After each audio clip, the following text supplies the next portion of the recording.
Bienvenue sur le podcast Pool Pro Time, le podcast des pros de la piscine.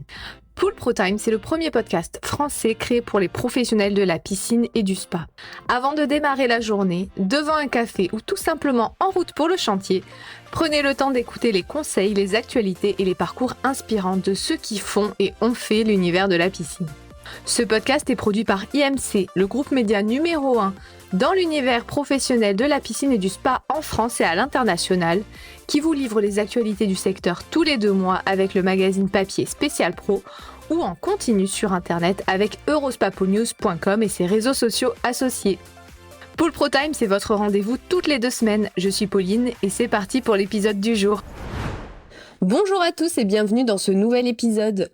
Aujourd'hui, on plonge dans l'univers du digital et on va parler de votre présence en ligne sur les réseaux sociaux en 2026. On le sait, ouvrir Instagram ou TikTok dans les transports en commun ou le soir sur le canapé est devenu un réflexe pour la plupart des Français. Mais pour vous, professionnels de la piscine, la donne a aussi changé.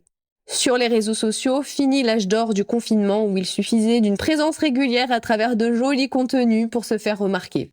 Aujourd'hui, entre le volume de contenu qui a explosé avec l'intelligence artificielle, les algorithmes qui changent tous les mois et la saturation des contenus, faire de ces réseaux sociaux un véritable levier d'opportunité n'est plus si simple. Alors aujourd'hui, je vais vous dévoiler comment est-ce que vous, professionnels de la piscine, vous pouvez utiliser les réseaux sociaux à bon escient pour faire connaître votre entreprise et aider vos prospects dans leurs achats. Aujourd'hui, je vous donne 5 conseils stratégiques pour faire de vos réseaux sociaux des canaux efficaces pour développer votre activité. Le premier point, et c'est la base, affirmez votre singularité. Les réseaux sociaux sont connus pour être un lieu de veille important pour les entreprises. Et c'est vrai qu'on y trouve des idées créatives, on collecte des informations sacrées sur le marché et puis on observe ses concurrents. C'est tentant de regarder ce que fait le confrère et de se dire « Tiens, il a fait cette vidéo, ça a l'air d'avoir marché, je vais faire pareil ». C'est une erreur. Pensez à vous inspirer, pas à faire du copier-coller. Car oui, votre audience veut de l'authentique. Votre singularité, c'est votre logo, mais c'est aussi et surtout vos valeurs, vos habitudes, les éléments dans votre business qui font que vous êtes unique sur votre secteur. Pour l'anecdote, imaginez un client qui arrive sur votre page Facebook. S'il voit les mêmes photos de banque d'images que partout ailleurs, votre contenu ne sera pas mémorisable. Et la mémorisation, c'est un enjeu important sur les réseaux sociaux. Ça passe par la redondance d'informations, mais aussi, justement, par la communication de vos particularités. Si un internaute voit votre équipe, votre camion, la particularité que vous faites sur un chantier, là, il va se projeter. Là, il va mémoriser. Travailler son image de marque, ce n'est pas réservé qu'aux grandes entreprises. C'est l'affaire de tous, même du patron solo. Mon deuxième conseil est assez simple, mais souvent oublié. C'est de penser à votre client avant tout. Sur les réseaux sociaux, on cherche souvent à faire ce qui marche, mais les conseils qui sont donnés justement sur ce qui marche sont donnés à grande échelle. Est-ce que pour autant c'est ce qui plaît à votre client ? Et si vous n'avez pas la réponse à cette question, j'ai un défi pour vous. Pour les 3 prochains clients qui vont franchir la porte de votre magasin, demandez-leur qu'est-ce qui vous intéresse vraiment sur les réseaux sociaux en lien avec le sujet de la piscine. Qu'est-ce que vous voulez voir ? Mieux encore, appelez un ancien client pour prendre des nouvelles et posez-lui clairement la question. Vous pouvez dire très clairement les choses. Je cherche à améliorer ma présence sur Instagram, par exemple. Toi, dis-moi, qu'est-ce qui te plaît, qu'est-ce que tu aimes, qu'est-ce que tu aurais aimé voir pour t'aider à choisir justement ton piscinier pour ton projet de rénovation. Poser les questions en direct pour alimenter le marketing, c'est pour moi la meilleure étude de marché du monde. Et en plus, le petit côté bonus, c'est que ça réactive la relation commerciale. Le 3e point, ne vous trompez pas d'objectif. Alors, on va un peu parler chiffres. Quand je lis des contenus sur les réseaux sociaux, je trouve qu'on est obsédé par le volume de likes, de vues, de commentaires. Tout ça, c'est ce qu'on appelle les vanity métriques. C'est des chiffres qui flattent l'ego, mais qui ne payent pas les factures.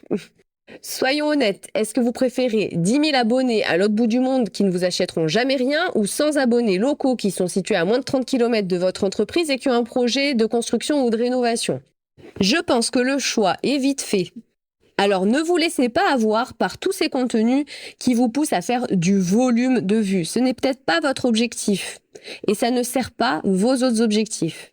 La valeur réelle d'un post, c'est quand un client arrive en magasin en disant « J'ai vu votre vidéo sur votre dernier chantier, ça m'a convaincu de venir vous voir pour discuter de mon projet. » Mais ça, aucun tableau de bord ne vous le dira avec précision. Et d'ailleurs, les clients n'arrivent jamais en magasin pour vous dire ça comme ça. Il faut souvent les questionner pour savoir justement qu'est-ce qui les a décidés à venir vous voir. En gros, restez focus sur le business, pas sur la célébrité sur les réseaux sociaux. Le 4e point, qui est peut-être un point qui fâche, c'est la régularité. Peut-être que vous vous dites, oui, ok, mais quand je suis en pleine saison, j'ai la tête sous l'eau, j'ai pas le temps de poster, j'ai pas le temps de réfléchir à mon marketing, j'ai pas le temps de penser à mes réseaux sociaux. C'est vrai que vous n'avez pas le temps. Mais vous devez quand même changer de point de vue. Ne voyez plus vos réseaux sociaux comme une option, mais comme un canal indispensable au développement de votre entreprise. Et pour la régularité, il y a une solution. Appliquez de véritables méthodes pour la préparation de vos contenus. Vous pouvez utiliser un simple fichier Excel, par exemple avec une page par mois. Vous notez vos idées à l'avance, les dates prévues pour les posts, les réseaux sociaux cibles. Vous créez votre rédactionnel et votre visuel avec la méthode du batching. Le batching, c'est le fait de faire plusieurs contenus sur un laps de temps dédié et que ce volume soit prévu pour plusieurs semaines ou mois à l'avance. Et surtout, utilisez les outils de programmation. Il y en a sur Meta et il y en a directement sur LinkedIn, mais il y a aussi des logiciels spécifiques pour cela. Imaginez, vous êtes au mois d'avril, avant que la saison batte son plein. Vous préparez tous vos contenus de mai jusqu'à fin août. Tous ces contenus, que ce soit texte ou visuel, sont préparés. Sur un outil de programmation, vous prévoyez, vous programmez tout cela. Comme outil, je peux vous conseiller par exemple Metricool. Moi, j'en ai testé pas mal et c'est celui-là vraiment mon préféré et surtout le plus fiable. Le 5e point que je voulais vous partager aujourd'hui, c'est qu'en 2026, le contenu organique, c'est-à-dire le contenu que vous postez gratuitement, a ses limites, surtout sur Facebook et Instagram. Il y a tellement de contenu en ligne qu'il faut parfois un petit coup de pouce vraiment pour être vu. Et la publicité sur Facebook et Instagram qui se fait via Meta, c'est devenu un véritable levier pour être découvrable par vos prospects. Et d'ailleurs, programmer des publicités sur les réseaux sociaux, c'est devenu un vrai métier qu'on appelle le social media buying. Un social media buyer va faire tous les paramétrages nécessaires pour faire en sorte que certains contenus cibles et créés spécifiquement pour de la publicité soient poussés à une audience cible sur un secteur cible. Pensez à vous faire accompagner si l'idée de toucher plus de prospects grâce à la publicité vous intéresse, parce que c'est vraiment un enjeu crucial que de bien faire et de bien programmer ces publicités. En gros, affirmez votre singularité, pensez à votre client avant toute chose, ne vous trompez pas d'objectif, misez sur la régularité et pensez à la publicité. Ce sont les 5 conseils que je pourrais vous donner pour 2026. Pour finir, je voulais vous partager votre top 3 des réseaux sociaux à utiliser en 2026. Pour moi, ça reste Instagram parce que le côté visuel, les jolies photos de piscines vivantes, de piscines en plein soleil, de piscines qui font rêver, ça peut véritablement intéresser des prospects.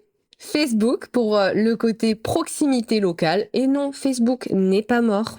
Et enfin, LinkedIn, là plutôt pour votre réseau professionnel et puis pour suivre les actualités de vos fournisseurs ou de vos médias comme par exemple Eurospa Pool News. Et pour vos contenus, je vous partage les 3 indispensables qui doivent apparaître de façon régulière sur vos réseaux sociaux. Les conseils, ceux que vous donnez en vrai à vos clients, pas ceux que ChatGPT vous suggère. Les avis clients, ça c'est vraiment de l'or pour générer de la confiance pour vos prospects. Et enfin, les cas clients. Racontez l'histoire d'un chantier au-delà de l'aspect technique et selon les informations que vos clients accepteront de dévoiler. Et voilà pour ce que je voulais vous partager au sujet des réseaux sociaux. Je vous remercie de m'avoir écouté et j'espère que cet épisode vous aura plu. Si c'est le cas, n'hésitez pas à le partager avec un confrère. Je vous remercie pour votre écoute et votre fidélité et je vous donne rendez-vous au prochain épisode.